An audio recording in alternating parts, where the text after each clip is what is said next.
There was a time I went to Obalende and I saw all the girls, all of them knew me, and I've had sex with all of them. From the news desk of NaijaNews TV, a Nigerian man has made a confession about his sexual encounters. The man confessed that he is HIV positive and has slept with close to 1,000 women. He stated this in a recent podcast with BB Naija former housemate Doyin during a podcast, Doyin's Corner, while reflecting on his past. According to the man, he found out 7 years ago that he had HIV.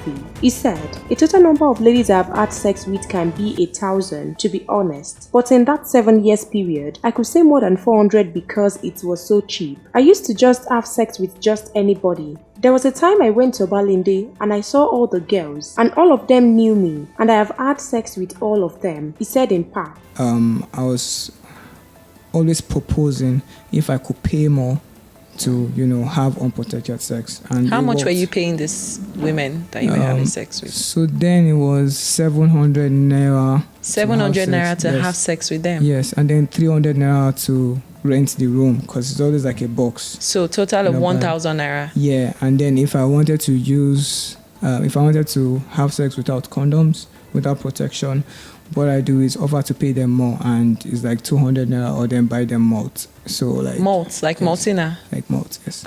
However, this revelation has sparked reactions online from social media users and commentators. Kindly drop your opinion in the comment box section and please stay tuned to NaijaNews TV for more news updates.